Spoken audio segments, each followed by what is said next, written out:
आगाज करेंगे कुछ अहम और बड़ी खबरों के साथ। मुख्यमंत्री हेमंत सोरेन ने धनतेरस के शुभ अवसर पर राज्यवासियों को हार्दिक शुभकामनाएं दी हैं। उन्होंने अपने सोशल मीडिया प्लेटफॉर्म एक्स पर एक पोस्ट साझा करते हुए सभी को मुबारकबाद और जोहार कहा है। सीएम सोरेन ने लिखा, धनतेरस का ये पावन पर्व हमारे जीवन में उत्तम स्वास्थ्य, समृद्धि और उज्जवल भविष्य का द्योतक है। इस अवसर पर हर घर में खुशहाली, बेहतर स्वास्थ्य और समृद्धि का प्रकाश फैले। आप सभी संपन्न रहें, यही कामना करता हूं। मुख्यमंत्री के संदेश में प्रदेशवासियों के लिए शुभकामनाओं के साथ साथ उनके सुख समृद्धि की प्रार्थना भी झलकती है। उन्होंने त्योहार के मौके पर समाज में सकारात्मक ऊर्जा और स्वास्थ्य को महत्व देने की बात कही। बता दें कि धनतेरस दीपावली महापर्व की शुरुआत का प्रतीक है और इसे सुख, समृद्धि और आरोग्यता की कामना के साथ मनाया जाता है। राज्य के डोरंडा स्थित जैप वन परिसर में चल रहे 4 दिवसीय 20वीं झारखंड राज्य पुलिस ड्यूटी मीट 2025 का समापन हो गया है। इस समापन समारोह में मुख्यमंत्री हेमंत सोरेन शामिल हुए हैं। इस मौके पर मुख्यमंत्री ने विभिन्न पुलिस प्रतियोगिताओं और तकनीकी अनुसंधान श्रेणियों में चयनित प्रतिभागियों को पुरस्कार प्रदान किए हैं। साथ ही सीएम ने मंच से अपने संबोधन में कहा कि पुलिस विभाग किसी भी राज्य की रीढ़ होता है। वर्तमान दौर में पुलिस की जिम्मेदारियां काफी चुनौतीपूर्ण हैं और विकास के साथ साथ उनकी जटिलताएं भी बढ़ रही हैं। उन्होंने आगे कहा कि तकनीकी युग में पुलिस बल को मजबूत बनाना बहुत जरूरी है, जिसको लेकर राज्य सरकार पुलिस विभाग को आधुनिक और सशक्त बनाने की दिशा में लगातार काम कर रही है।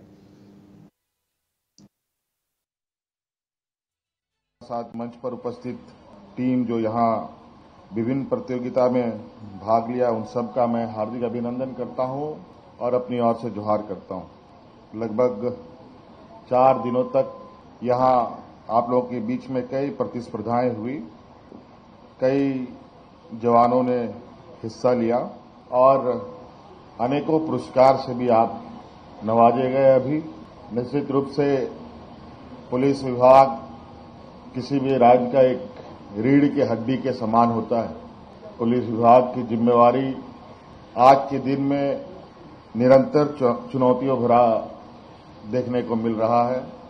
जैसे जैसे विकास की लकीरें आगे बढ़ रही हैं, पुलिस की भी चुनौतियां काफी बढ़ रही हैं। आज के तकनीकी युग में पूर्वी सिंहभूम के घाटशिला अनुमंडल स्थित मूसाबनी से निकली एक होनहार और प्रतिभाशाली बेटी मालती हेम्ब्रम ने अंतर्राष्ट्रीय स्तर पर भारत का नाम रोशन किया है।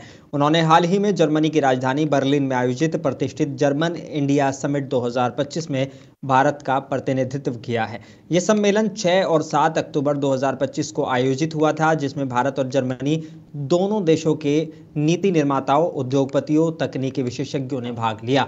इस मंच पर भारत के युवा वर्ग, विशेषकर आदिवासी समाज की ओर से मालती की उपस्थिति गर्व का विषय रहा और इस बर्लिन शिखर सम्मेलन में मालती ने संवैधानिक मूल्यों, प्रशासनिक पारदर्शिता और शिक्षा के क्षेत्र में सहयोग जैसे महत्वपूर्ण विषयों पर अपने विचार रखे हैं। बर्लिन शिखर सम्मेलन में भारत की आवाज बनी मालती ने न केवल भारत के विधि और नीतिगत दृष्टिकोण को साझा किया, बल्कि ये भी बताया कि किस प्रकार आदिवासी समाज देश की प्रगति में अपनी विशेष भूमिका निभा सकता है। वहीं मुख्यमंत्री हेमंत सोरेन ने घाटशिला की बेटी मालती हेम्ब्रम को जर्मनी में देश का प्रतिनिधित्व करने पर बधाई दी है। उन्होंने अपने सोशल मीडिया प्लेटफॉर्म एक्स पर पोस्ट करते हुए कहा कि जर्मनी में देश का प्रतिनिधित्व करने वाली घाटशिला की बेटी मालती हेम्ब्रम को बहुत बहुत बधाई और जोहार। आपका भविष्य उज्जवल हो, यही कामना करता हूं। सीएम ने अपने संदेश में यह भी लिखा कि झारखंड समेत देश की बेटियां किसी से कम नहीं हैं। उन्होंने मालती की सफलता को पूरे राज्य के लिए गर्व का विषय बताया।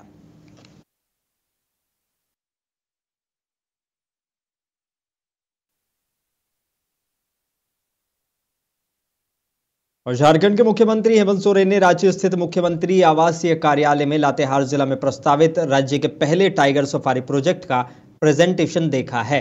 मौके पर मुख्यमंत्री के सामने अधिकारियों ने टाइगर सफारी प्रोजेक्ट से संबंधित विस्तृत जानकारी रखी है।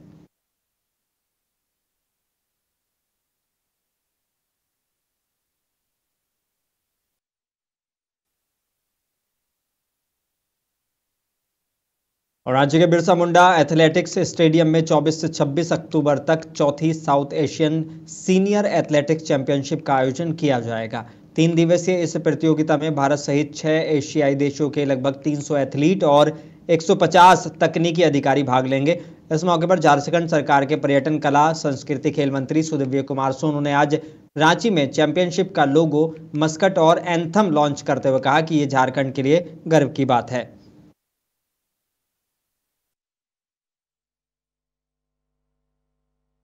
निश्चित रूप से हम लोग यादगार करना चाह रहे हैं। स्थानीय कलाकार, स्थानीय संस्कृति की आपको एक बेहतरीन झलक मिलेगी, एक बेहतरीन कोरियोग्राफ आपको मिलेगा जिसमें झारखंड के नृत्यों को भी हम लोग समाविष्ट कर रहे हैं।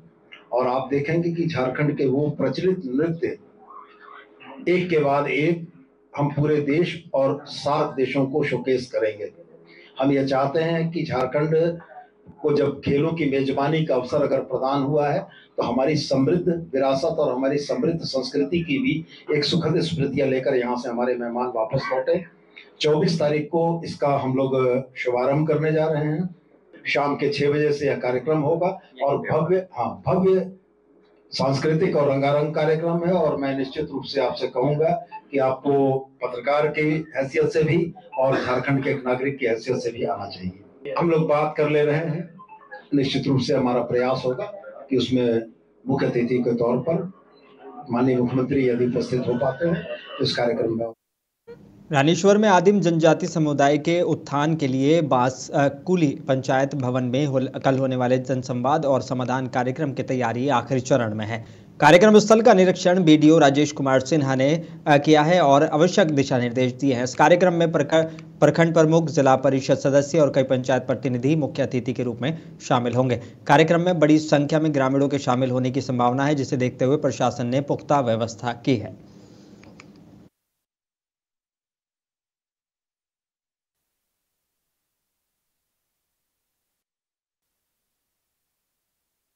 दुमका जिले में अवैध खनन, भंडारण और परिवहन पर रोक को लेकर डीसी अभिजीत सिन्हा ने सख्त रुख अपनाया है। उन्होंने सभी पदाधिकारियों को स्पष्ट निर्देश दिए हैं कि अवैध कारोबार किसी भी कीमत पर बर्दाश्त नहीं किया जाएगा।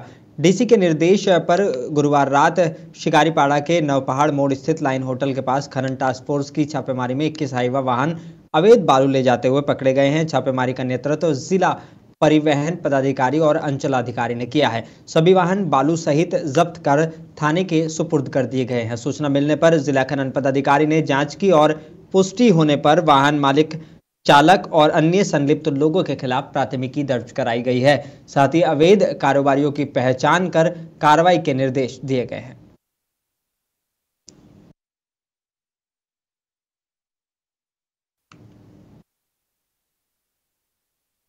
और दुमका डीसी अभिजीत सिन्हा ने फूलो झानो मेडिकल कॉलेज अस्पताल का निरीक्षण किया है और मरीजों की सुविधा, स्वच्छता और स्वास्थ्य सेवाओं की स्थिति का जायजा लिया है।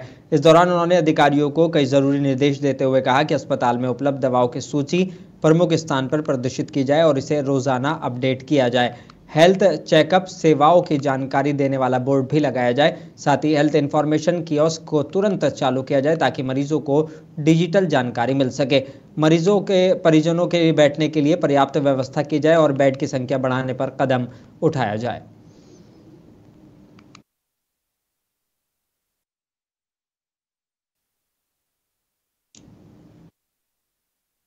दुमका में उप विकास आयुक्त अनिकेत सचान ने जामा प्रखंड के भैरवपुर और कोलुआ पंचायत में चल रही विभिन्न विकास योजनाओं का निरीक्षण किया है। इस दौरान उन्होंने योजनाओं की प्रगति, कार्यों और की गुणवत्ता और अभिलेखों की स्थिति की समीक्षा की है। निरीक्षण के दौरान उन्होंने पंचायत सचिवालय भैरवपुर में साफ सफाई व्यवस्था और सभा भवन की रंगाई पुताई सुनिश्चित करने के निर्देश दिए हैं। ग्राम बरमसिया में मनरेगा के तहत लघु कंपोस्ट योजना की जांच की, जो संतोषजनक पाई गई है। साथ ही ग्राम समर राय और सुमेश्वर राय में आम बागवानी कार्य का भी निरीक्षण किया गया है। वहीं आंगनवाड़ी केंद्र कोलुआ में बच्चों की उपस्थिति और पोषण वाटिका की स्थिति की जांच की गई है और प्राथमिक विद्यालय कोलुआ में बच्चों की उपस्थिति और शैक्षणिक माहौल की भी समीक्षा की गई। साथ ही JSLPS की लिफ्ट इरिगेशन योजना में मोटर खराब मिलने पर शीघ्र मरम्मत कराने का निर्देश दिया गया। इस मौके पर उप विकास आयुक्त ने कहा कि सभी योजनाएं जनहित से जुड़ी हैं, इसलिए इन्हें संचालन में पारदर्शिता सुनिश्चित होनी चाहिए।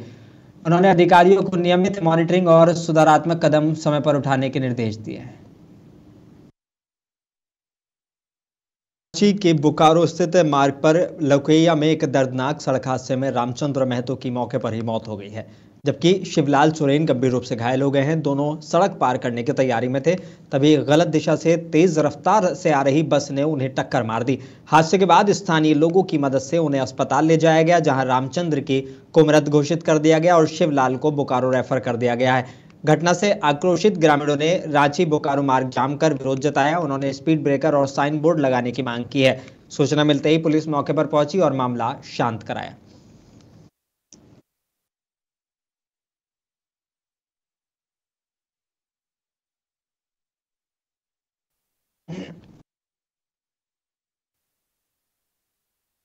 नक्सलियों के खिलाफ चलाए जा रहे राज्यव्यापी अभियान में चतरा पुलिस को एक और कामयाबी मिली है। टीएसपीसी संगठन के 2 कुख्यात एरिया कमांडर कुलदीप गंजू और रोनी गंजू ने हथियारों सहित पुलिस के सामने आत्मसमर्पण कर दिया है।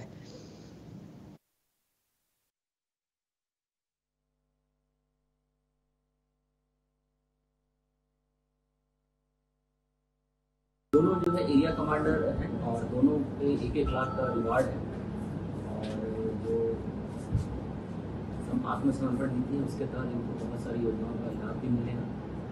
और इनके समर्पण करने से और भी जो दस्ता के सदस्य हैं उनसे भी हम लोग लगातार संपर्क में हैं और आने वाले दिनों में देखेंगे कि और भी इस तरह के जो सरेंडर हैं वो आप लोग को देखेंगे। ये बहुत बड़ी सफलता है। आपने देखा होगा कि जो शशिकांत के दस्ते के साथ जो मुनाफे में जो पुलिस का एनकाउंटर हुआ है जिसमें कि 10 लाख करोड़ मुद्दे में आगे जो मारा गया है, उसके बाद जो है ये जो दस्ता सदस्य हैं वो पुलिस से संपर्क किए परिवार के माध्यम से और फिर पुलिस ने इस पूरे दोनों जो है एरिया कमांडर हैं और दोनों पे 1-1 लाख का रिवार्ड है। और जो आत्मसमर्पण नीति है उसके तहत इनको बहुत सारी योजनाओं का लाभ भी मिलेगा। इनके समर्पण करने से पटना में भाजपा अध्यक्ष दिलीप जायसवाल ने कहा है कि जनता और मतदाता देख रहे हैं कि जब राष्ट्रीय जनता दल, कांग्रेस और अन्य का महागठबंधन सीट बंटवारे को लेकर लड़ सकता है, आमने सामने हो सकता है, तो वो सरकार कैसे चला सकते हैं। और भी कई सवाल उठाए हैं। जनता और मतदाता देख रही है कि जो महागठबंधन राष्ट्रीय जनता दल, कांग्रेस और जो महागठबंधन है, जब सीट बंटवारा में सिर फुटौल कर सकते हैं, माथा में माथा टकराना, तो ये सत्ता क्या चला सकते हैं। और NDA, Bharatiya Janata party, Janata Dal you, Ralomo, हम और लोजपा ने सबसे पहले सीट शेयरिंग किया और उसके बाद हमने उम्मीदवार की घोषणा की। तो मतदाता अब इस बात को मान रहा है कि राष्ट्रीय जनता दल कांग्रेस का संस्कार क्या है, जब 243 सीट का जो सही तरीके से बंटवारा और समन्वय नहीं कर सकता है, वो 14 करोड़ का बिहार क्या चला सकता है। इसीलिए एनडीए 2/3 बहुमत से बिहार में सरकार बनाने जा रही है और हम जो है फिर से एनडीए। एलजेपीआर अध्यक्ष और केंद्रीय मंत्री चिराग पासवान ने कहा है कि जिस तरीके से 90 के दशक में बिहार की स्थिति थी, ये किसी से छुपा नहीं है। किस तरीके से उद्योगों को यहां से आने से रोका गया, किस तरीके से बिहार का ऐसा धारणा बना दिया जिसकी वजह से बिहार के लोगों ने निवेश करना छोड़ दिया, बिहार के लोगों ने पलायन शुरू कर दिया। पीएम मोदी ने बिहार के लिए लाखों करोड़ों योजनाएं समर्पित की हैं। ये अपने में दिखाता है कि दोनों गठबंधन की सोच में कितना फर्क है। दशक में बिहार की परिस्थितियां थी, ये तो किसी से छुपा नहीं है कि किस तरीके से हत्या, अपहरण, लूटमार, डकैती सब चरम सीमा पर था। किस तरीके से उद्योगों को यहाँ आने से रोका गया, किस तरीके से एक ऐसा बिहार का परसेप्शन बना दिया गया जिसकी वजह से बिहार में लोगों ने निवेश करना छोड़ तो दिया एक तरफ, जो बिहार के लोग थे, जो सक्षम लोग थे, उन्होंने पलायन करना शुरू कर दिया। सबसे ज़्यादा पलायन अगर कभी बिहार से हुआ तो वो 90 के उसी दशक में था जब जंगल राज बिहार में कायम था। ये बात हकीकत है। जिस तरीके से राजद, कांग्रेस ने बिहार को बर्बाद करने का काम किया और पिछले कुछ समय से अगर आप देखिए, और ख़ास तौर पे तीसरी बार जब केंद्र में एनडीए की सरकार बनी है, मेरे प्रधानमंत्री उन्होंने 10-11 बार बिहार वो आ चुके हैं पिछले 1 साल में। लाखों करोड़ों की योजनाओं को ना सिर्फ समर्पित किया है बल्कि उसका शिलान्यास करके, उसका उद्घाटन करके बिहार और बिहारियों को समर्पित करने का कार्य किया। ये अपने में दर्शाता है कि दोनों गठबंधन की सोच में कितना फर्क है। एक गठबंधन जो अपराध को बढ़ावा देने का कार्य करता है, अपराध को संरक्षण देने का कार्य करता है महागठबंधन, और दूसरी तरफ हम लोग का एनडीए गठबंधन जिसका मंत्र सिर्फ और सिर्फ विकास है। देखिए, जिस तरीके से 90 के दशक में बिहार की परिस्थितियां थी, ये तो किसी से छुपा नहीं है।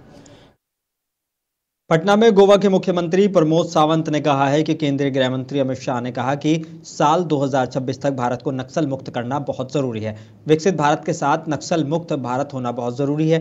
भारत 2026 तक नक्सल मुक्त हो जाएगा। यहाँ हमारे देश के होम मिनिस्टर अमित भाई शाह इन्होंने ऑलरेडी कहा है कि नक्सल मुक्त भारत 2026 तक करना बहुत ही जरूरी है।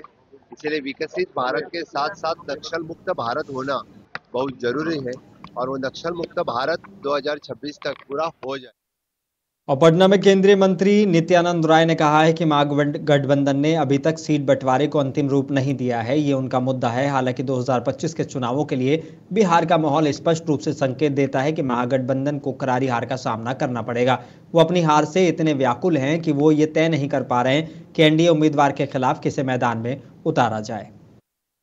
बंटवारा नहीं हुआ यह विषय उनका है, लेकिन जो बिहार में माहौल बना है 2025 के चुनाव के लिए स्पष्ट रूप से तय दिखाई पड़ता है कि महागठबंधन वाले इतने घबराए हुए हैं कि वह तय ही नहीं कर पा रहे हैं कि कौन सा प्रत्याशी एनडीए प्रत्याशी के खिलाफ लड़ाया जाए। और इस तरह से भी वहां घमासान बचा हुआ है कि बहुत सारे प्रत्याशी तो यह मान रहे हैं महागठबंधन के कि हमको महागठबंधन के कोई भी दल टिकट दे भी दिया तो हार निश्चित है। इसलिए महागठबंधन में तो अब टिकट लेने के लिए भी कोई तैयार नहीं है।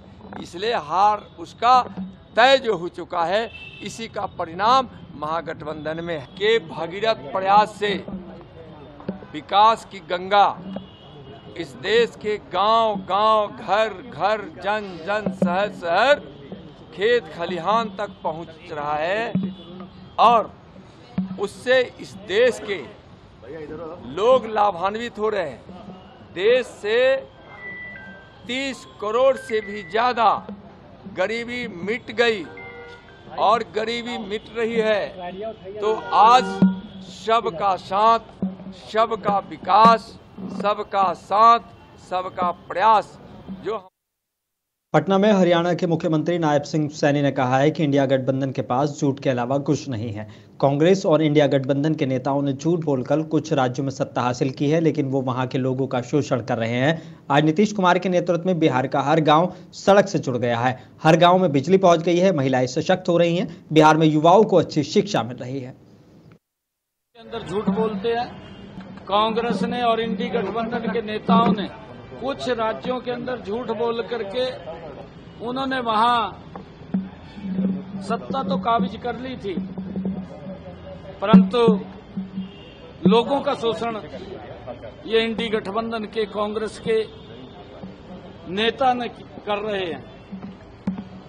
बिहार के अंदर एनडीए के गठबंधन के लोग आदरणीय नरेंद्र मोदी जी के नेतृत्व में और यहां बिहार के अंदर नीतीश कुमार जी के नेतृत्व में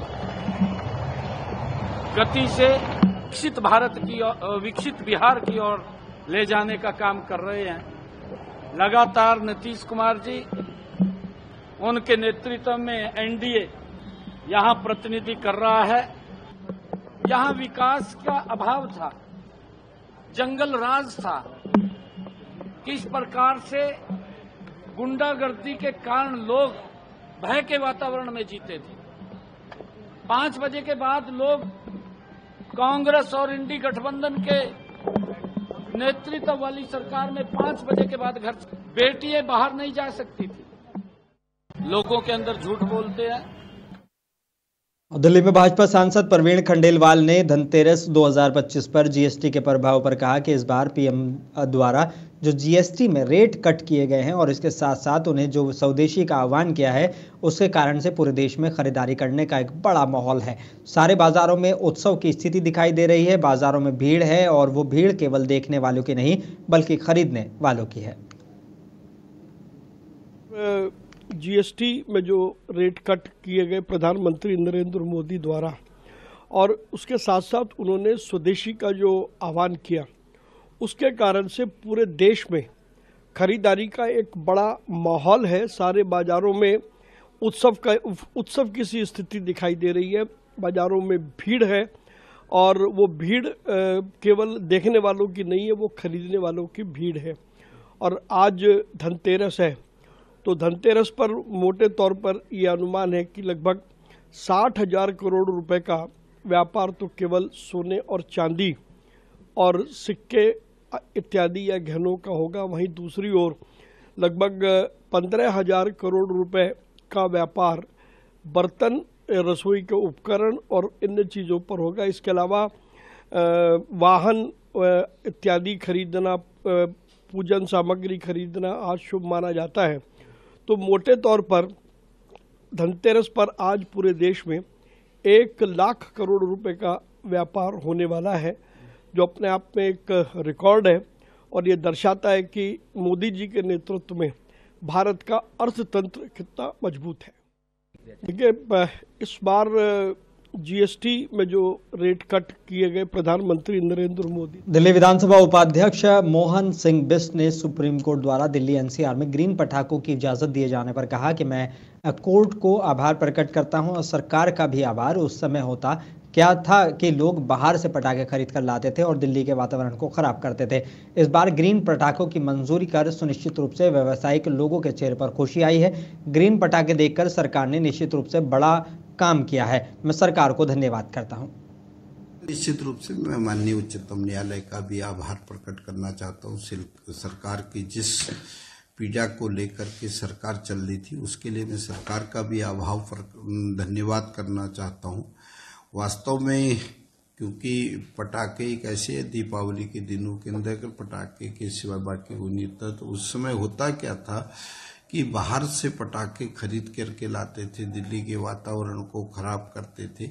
इस बार ग्रीन पटाखों को परमिशन दे करके निश्चित रूप से व्यावसायिक लोग में उनके चेहरे पे खुशी की मुस्कान तो आई, लेकिन त्योहार बनाने वाले लोगों को इस पटाखों से जो बार बार बाहर से खरीद के लाते थे, उनको ये ग्रीन पटाखे दे करके निश्चित रूप से सरकार ने एक बहुत बड़ा काम किया है। यही नहीं, ये 2 दिन के लिए जिस प्रकार लखनऊ में उत्तर प्रदेश के मुख्यमंत्री योगी आदित्यनाथ ने कहा है कि हमारे लिए और विशेष रूप से मेरे लिए उपलब्धि का क्षण है, क्योंकि हम प्रधानमंत्री के मेक इन इंडिया के संकल्प को पूरा करने और रक्षा मंत्री की उपस्थिति में स्वदेशी तकनीक पर आधारित ब्रह्मोस मिसाइल के पहले बैच को हरी झंडी दिखाने के लिए भाग्यशाली हैं। ये मिसाइल भारत की रक्षा आवश्यकताओं में आत्मनिर्भरता का प्रतिनिधित्व करती है। इसका मतलब है कि ब्रह्मोस जैसी मिसाइलों के माध्यम से भारत अब न केवल अपनी सुरक्षा और आवश्यकताओं को पूरा करने में सक्षम है, बल्कि दुनिया भर के अपने मित्र देशों की सुरक्षा आवश्यकताओं को भी पूरा करने में सक्षम है। सबसे पहले ब्रह्मोस मिसाइल के लखनऊ यूनिट के प्रथम बैच के फ्लैग ऑफ कार्यक्रम में अपनी उपस्थिति से इस पूरे समारोह को और दीपावली के उत्सव को और भी आनंददायक बनाने के लिए हमारे बीच में उपस्थित यहां के लोकप्रिय सांसद और देश के अत्यंत ही कर्मठ और यशस्वी रक्षा मंत्री आदरणीय राजनाथ सिंह जी का हृदय से प्रदेशवासियों की ओर से अभिनंदन करता हूं, उनका स्वागत करता हूं। मुंसिफ जोहार में बस इतना ही। मुझे दीजिए इजाजत। बने रहिए मुंसिफ टीवी के साथ।